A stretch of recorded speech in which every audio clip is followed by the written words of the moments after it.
In the eastern part of Nigeria, deep inside Enugu State, there was a quiet village called Obarachi. It was not a place that appeared on most maps. The roads were narrow, the nights were dark, and the forest around it was old, older than memory.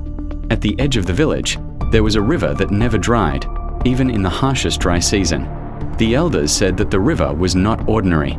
They said it had a spirit. But nobody listened to such stories anymore until Choma arrived.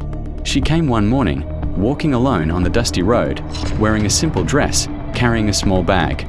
She was beautiful in a way that made people stop what they were doing and stare. Not just beautiful, disturbingly beautiful. Her skin was smooth like polished stone, her eyes deep and calm like still water. When people asked her where she came from, she smiled and said, "My parents live in Lagos State. I came to stay with a distant uncle." But nobody questioned her too much, because every man who saw Choma fell in love with her. The first disappearance. The first strange thing people noticed was that Choma only appeared in the mornings. At night, her room was always empty. One night, she went to check on her and found the bed cold and untouched. But in the morning, Choma was there again, cooking, smiling. When Mama Rabia asked where she went at night, Choma laughed softly. "I sometimes go for walks. I can't sleep well." Her voice was calm. Too calm, the first victim. The first man was Afeni, a strong motorcycle rider. He was known for his strength and pride. After he started seeing Choma, he changed. Within 2 weeks, Afeni became weak. He could no longer ride his bike. His body started to dry like a leaf in Hamadan. His eyes sank into his face. He started talking to himself at night. One evening, he screamed, "She is not human. She is cold. She is water." The elders said it was sickness. But then it happened again, and again and again. Some didn't die immediately, some became mad. Some became shadows of themselves, walking, breathing, but useless, like their souls had been removed. And Choma? She remained fresh. She never looked tired, she never aged. But something else was happening. Whenever she looked into a mirror for too long, her reflection looked old, wrinkled, rotten. Like a corpse pulled from water, so she avoided mirrors. The river. A small boy named Abina was the first to see her secret. He saw Choma walk past the last house in the village.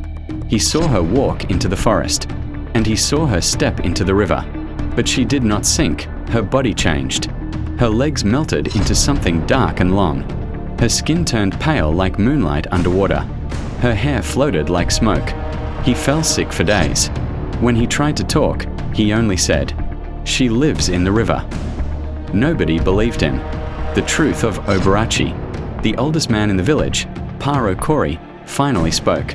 He said, "Long before this village was built, this river had a spirit. A water woman, she feeds on the strength of men.